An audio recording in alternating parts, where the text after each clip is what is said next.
Hello, everybody, and welcome to part 20 something, I think, of my Fire Emblem 6 hard mode chapter guide. I know it's been a little bit since I've done one of these episodes, but I really do want to finish this game, and we're really close. We're almost done with Sacae. I believe there's just a few more chapters after this, but today we're going to be talking about chapter 19 on the Sacae route, which is battle at Bulger, something along those lines. This chapter can be a bit of a pain and has sort of a meme boss, but not meme in the sense that he's bad, meme in the sense that he's kind of insane. So we'll talk about him as we progress through the chapter. But for the most part, it's not too bad. There are a few different ways to handle this chapter. You can either go through the main gate, which opens on turn 12, but there's no way to open it on your own, so you are kind of limited to turn count. You can also go through either this side or this side through these walls, or both. What I'm going to be talking about here today is, I would say, sort of the more safe strategy, which is to kind of deal with all the enemies on the outside of the walls, and then by turn 12, you should have most of that dealt with, and most of the reinforcements dealt with, and then the door will open, and you can deal with what's in the middle. But obviously, if you're trying to do this more quickly, you can go through one of the outside walls. As I've said in the past, you can split your army if you want to take this strategy and go through both walls, but I would highly recommend either going through one or the other. I don't think there's much reason to split the army in any way. None of these houses are going to get destroyed or anything. There are reinforcement wyverns that are going to spawn basically around here, and there are nomads that are going to spawn down here. And then once you get in the main area, there are going to be myrmidons that'll spawn, so you'll have to worry about those. But yeah, for the most part, this chapter can be difficult because once you do get in the main like wall, either through the gate or through the outer areas, there are a lot of enemies that will come attack you, including pretty tough swordmasters with killing edges and a lot of speed, and nomads. Obviously, Sacae is known for a lot of speed and a lot of avoid, so you have to be contending with that quite a bit. And there are also status stabs, no berserk, but there is silence and sleep, so you have to worry about that. And then the boss, as I said, does have 89 avoid. He is sort of famous for having a million avoid, so having some kind of plan for him is important. Basically, with the light brand, he can't touch anyone that uses magic. So as long as you have a decent magic user, especially with anima magic like Lou or Lilina, or even like Hugh, you should be able to handle him just fine. But the avoid can certainly be annoying. So yeah, like I said, basically the main strategy here is just going to be to defeat the enemies on the outside of the wall and then wait for the gate to open. So I'm going to do some preps. There's no one to recruit here. There's no one that you need to be bringing, anything along those lines. As I said, really important to have a strategy for the boss. As you can see, our Hugh does have 151 hit, which means even without weapon triangle that we will be getting, we're going to have 60 hit on the boss. Not amazing, but it is decent with weapon triangle. I think that's going to go up to like 65, something along those lines. If you have any kind of support, that can also be extremely good. Obviously, we don't. Lilina Roy, despite Lilina being pretty weak overall, is actually extremely useful for basically all of the Sacae bosses, because you get a lot of hit and you get a lot of damage too. So that can be really useful. Obviously, we don't have that, but if you happen to have that, it can be pretty nice. So yeah, I'm mostly just going to be bringing our stronger units. Make sure you have some restores just in case, and then we'll start the chapter. Alright, so my preps are basically done here. As I said, there is really nothing unique that you need to bring. You don't need any unique characters to recruit. The one thing that I will mention before we start is that these nomads, as I've said before, are pretty darn weak. There are going to be nomad reinforcements from over here, and then, as I said, wyvern reinforcements from up here. Douglas, in particular, has base 20 defense, which means that he literally cannot take any damage from any nomad that will spawn, because they're just simply not strong enough. Now, his hit is atrocious with 2 range, so he's really not going to be able to kill anyone, but if you don't want to deal with these nomads with, like, an archer, or you just don't want to deal with them for any reason, you can basically just have Douglas walk off into this corner, and he'll just get attacked over and over again by nomads. It can make this chapter a bit of a slog, because you have to keep watching that over and over again. I would highly recommend turning off his animation if you decide to do that. But it is a strategy that you can go for. Fa can also do this if you get her enough levels. Basically, if somebody gets to around 20 defense, they can pretty consistently do that. But yeah, like I said, we're just going to be handling the units outside of the walls. These wyverns are both going to push us, these wyvern groups. Obviously, Sliverlance, wyvern lords are nothing to scoff at this point. So do be careful about this stuff. But for the most part, there isn't a ton to deal with at the beginning here. So, yep. I'll start skipping around a little bit, as I usually do, and we'll go through the rest of this chapter. Okay, really quick, I just wanted to come back and talk about how tough these wyverns can be. Even though our units, I would say, are overall pretty darn strong, we still really struggle to beat these wyverns. Now, part of it is that my weapon situation at the moment isn't honestly the best. I have a lot of iron weapons on units. Obviously, if you have archers, that can change things. I did just get Shin back here, so now he can help out. But just basically be careful when it comes to this kind of stuff, because these I believe he's now out of sleep, but you do have a sleep and a silence guy back here, and they do have a lot of magic, so they will be ranging your units over and over again.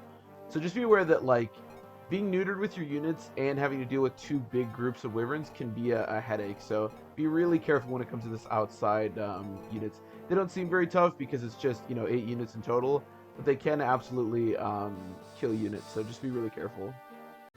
Okay, so at this point I have defeated all the wyverns. As I said, again, I think the safest way to do this is to wait for the main gate to open. It is only turn 6, so we could absolutely push either up on this wall or up on this wall. And if that's what you want to do, that's perfectly fine. I kind of like the main gate as well because it gives you 2 spaces, and a lot of the units are around it.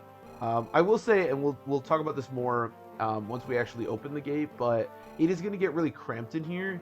And especially if you want to like push in, it can be really difficult because these, like I said, these killing edge enemies along with really strong magic can be really difficult to deal with. But we'll talk about that more in a minute when the gate actually opens. There are going to be reinforcements, as I said, from over here and from downward Douglases that we'll have to deal with in a minute here. But for the most part, just heal up your units and get ready for the main gate to open on turn 12.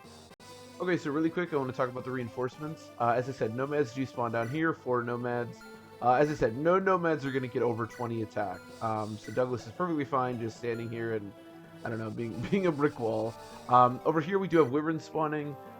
These wyverns are obviously pretty tough. They, I think they're all going to have basically capped strength.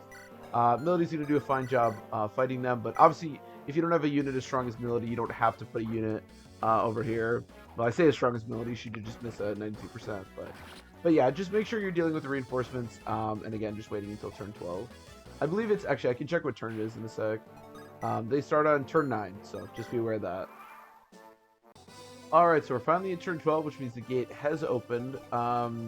Again, the biggest thing to know, I would say, about this is that it becomes sort of a choke point that a lot of units are going to shove themselves in. So you can absolutely have units sort of take these 2 positions, but it can be really dangerous because, again, unless you can deal with the sages, and there's also mages here with a decent amount of attack, you need a unit that has really good resistance and defense to actually be able to take hits. Because, again, you have a lot of magic, and you also have killing edge. Well, that guy doesn't have a killing edge, but this guy does.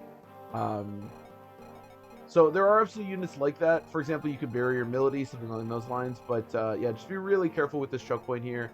Having units sort of funnel out of it and then dealing with them can also be a really good strategy. Probably something I'm going to be doing. But yeah, once you get past this point, this chapter's not particularly difficult, but this little choke point that we've created can be really difficult. And if you come in this way or in this way, it can also create a choke that can make it really difficult. So just be aware of that. There are these walls. I didn't talk about this obviously because I didn't talk about the strategy of coming in either this way or both. But you can go in this way. Again, if you're trying to do this really quickly, that's probably the way to go. But it can be just a lot more dangerous. So. Okay, so I just wanted to talk about this really quick because, honestly, I think this is a pretty classic situation you're going to get yourself into if you play Fire Emblem a lot. And there's no real good answer, but it kind of depends on your team and I guess how risk-averse you are. Given the situation that we're currently in, there are kind of 2 approaches that we can take, right? There are still a lot of enemies alive, but obviously we have the full movement of all of our units, right? And we have a lot of really strong units here. So what we can do is either we can try to kill as many enemies as possible, take our entire turn, basically trying to 1-for-1 as much as possible with our units, and clearing this out enough to be safe, or we can just retreat a little bit and kind of only make it so that some of the units can get to us and then deal with it in sort of a later date. One of the strongest strategies in Fire Emblem, I would say, is kind of consistently retreating, but putting yourself in, like, 1 enemy range. For example, if we just put ourselves in, like, these 3 enemy range and kill them on our turn, it's going to make our next turn on the enemy turn, it's going to make our next turn quite a bit easier. Now, some people obviously don't like to play this way, and I would say in a lot of situations, if you don't have to do this, you shouldn't, because it is a little bit more tedious. But yeah, this is a decision you're going to have to make, right? Do you think, and obviously you can map this out and figure out, which unit can kill which. But this is, yeah, a decision, like, do you think that your units are strong enough to kill enough enemy units to make it safe in the long run? I think in a situation like this, I feel pretty good because again we have a lot of really strong units and our dancer to potentially help. And I believe if we can kill these three magic users, I feel pretty good about Melody and potentially Lance basically being able to hold this choke point. So that's my strategy at the moment. But again, if you have like a weaker team, you may want to take this a little bit more slowly or kind of bait out enemies. But again, this is a situation that's like pretty common in a lot of different Fire Emblem chapters, and it's just gonna kind of be up to you as far as like how risk averse you are and how strong you think your team is in actually being able to defeat enemies one for one. But again, I think I'm just gonna push into this and try to make the best of it. Okay, so I have finally dealt with most of the units in front here. There are just a few units left to deal with. Just be aware, I want to reiterate this. This is quite the slog. There are a lot of units and a lot of ranged units, but for the most part, it is the mages that could be a huge issue. So, I don't know. Again, take this, how you will. Obviously, supports can be really useful. Lance and Alan, as I said before, do have A, and Melody's just a beast. But even she has 12 health right now, so yeah, just be aware that this is not, it can definitely be difficult. It can definitely be pretty tricky. But for the rest of the chapter, basically, I believe reinforcements do still go for a couple of turns, but you just want to get all the villages. All the ones in red do have items in them. There is also a vendor up here, and I believe an armory over here. I'm not 100% sure what they sell, but you might want to check those out. And then for the most part, it's just dealing with the boss. All right, one more thing to talk about before we get to the boss himself is that there are reinforcements of Myrmidons once you get into within the walls, as I said before. Now, they do spawn, I believe, from random houses. I think, like, usually one spawns over here, one or two in the middle, and then one over here. So just be aware of this. These units obviously aren't the strongest, but when it comes to a lot of units, like, for example, Cecilia, I really should have given her that robe, huh? They can absolutely destroy them. So obviously our like Lalum and stuff, if you've done the robe thing, you don't have to worry as much about this. Even our untrained Roy, is 58 HP, and our Lalum is obviously pretty strong too. In fact, we can probably even kill this guy, maybe not. But yeah, just be aware of that. That is the last sort of hurdle you're gonna have to get over. Make sure there's not weak units around the houses, or at least insulate them with other units. Okay, a few more things to talk about before we finish this chapter. Number one is the armory over here. This armory is not particularly good. You can fill up on iron weapons if you're lacking those a little bit at this stage. As I said, I think silver is pretty overpriced in this game. Killer is really what you want.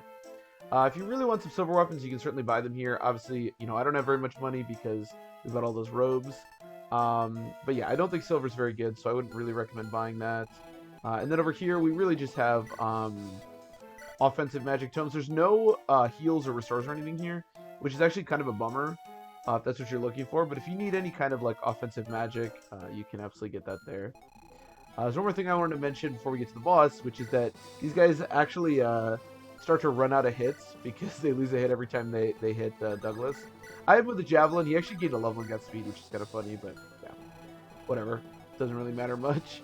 Okay, Kel himself. So, or Gel, I believe. I don't know why it's Kel in this translation patch, but whatever. So this dude is pretty insane. He does have 27 speed, which means, as I said before, he does have 90 avoid, which is quite a bit. He's not, like, impossible. It kind of depends on your team. There are some teams that are going to really struggle here. Like, as we can see, Millie does fine. Even 2 crits won't kill her. And she can deal decent damage, even though her hit is pretty bad. For the most part, this boss just takes a minute. Which is the reason that I think kind of killing all the units on this chapter is really important. Like, you can do this quickly, but killing Gel quickly or Kel quickly is not really a viable strategy. So dealing with everyone is really important. As you can see, Lou does a fine job with 75 hit, pretty decent damage. Kel actually deals a decent amount of damage to him, which surprises me. But yeah, Rucker can also sometimes do decent here, but he usually dies to a crit. He actually doesn't die to a crit. With a killing edge, he can do pretty good. Our Rucker is really strength screwed. It's funny, actually, he has an energy ring, so Rucker can do good here. We already saw Melody, and then Lou can do good, as I said, Lulina as well. So I'll probably wind up using Lou. just know this boss, he's not that insane, but you are probably going to have to kind of take your time and surround him and slowly whittle him away. Killing him in like 1 or 2 turns is not really a viable strategy here, so yeah, I'll probably be using Lou quite a bit to kill him. Okay, so Lou's done a really good job of slowly whittling this guy away. If we hit this, in fact, we can just kill him straight up. Okay. So like I said, this boss, you know, it's not that he's like that ridiculously more insane than a lot of the other bosses. It's mostly just that, again, you're gonna have to kind of slowly work away at his HP as opposed to like killing him in one fell swoop. This isn't like get Rucker to the boss, kill the boss, and then you can complete in like 5 turns or whatever. You know, you are going to have to whittle him away. So we have gotten all the houses. I believe Gonzalez is stepping in a house. Yep. And we are good to go. So that was Battle of Bulgur. Again, mostly that chapter is about dealing with the early pressure of the Wyverns and then just getting into the town and dealing with the multitude of enemies and then the boss. So, yep. I hope everyone enjoyed, and I will see you next time when we do Chapter 20.